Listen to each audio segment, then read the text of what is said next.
Abraham will surely become a great and powerful nation, and all nations on earth will be blessed through him, for I have chosen him so that he will direct his children and his household after him, to keep the way of the Lord by doing what is right and just, so that the Lord will bring about for Abraham what he has promised him."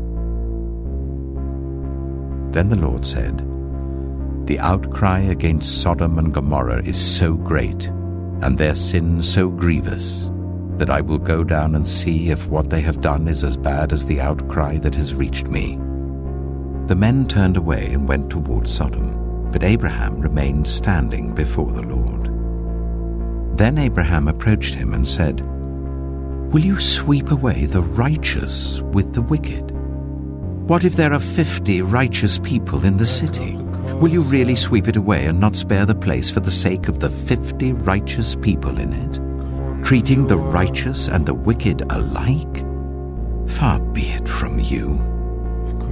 Will not the judge of all the earth do right?"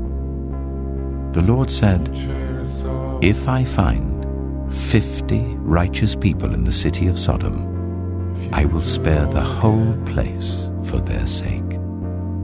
Then Abraham spoke up again, "Now that I have been so bold as to speak to the Lord, though I am nothing but dust and ashes, what if only 10 can be found there?" He answered, "For the sake of 10, I will not destroy it." Now the Lord was gracious to Sarah, as he had said, and the Lord did for Sarah what he had promised. Sarah became pregnant and bore a son to Abraham in his old age, at the very time God had promised him. Abraham gave the name Isaac to the son Sarah bore him.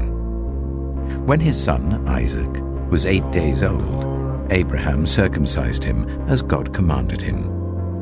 Abraham was 100 years old when his son Isaac was born to him. God said to him, "Because it is through Isaac that your offspring will be reckoned." Then God said, "Take your son, your only son, whom you love, Isaac, and go to the region of Moriah. Sacrifice him there as a burnt offering on a mountain I will show you."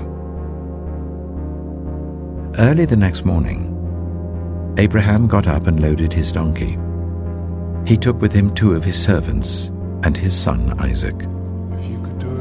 When he had cut enough wood for the burnt offering, he set out for the place God had told him about. On the 3rd day, Abraham looked up and saw the place in the distance. He said to his servants, "Stay here with the donkey while I and the boy go over there. We will worship and then we will come back to you." Abraham took the wood for the burnt offering and placed it on his son Isaac, and he himself carried the fire and the knife.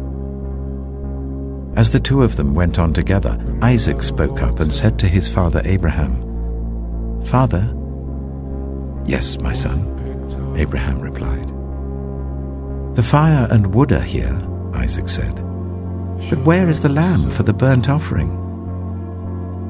Abraham answered, "God himself will provide the lamb for the burnt offering, my son." And the 2 of them went on together. When they reached the place God had told him about, Abraham built an altar there and arranged the wood on it. He bound his son Isaac and laid him on the altar on top of the wood. Then he reached out his hand and took the knife to slay his son. But the angel of the Lord called out to him from heaven, "Abraham! Abraham!" "Here I am," he replied. "Do not lay a hand on the boy," he said. "Do not do anything to him.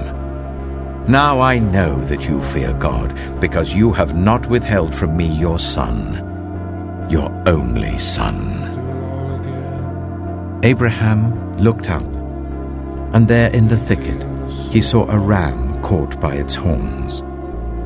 He went over and took the ram and sacrificed it as a burnt offering instead of his son. As soon as Jesus was baptized, he went up out of the water, At that moment, heaven was opened, and he saw the Spirit of God descending like a dove and alighting on him. And a voice from heaven said, "This is my Son, whom I love. With him I am well pleased."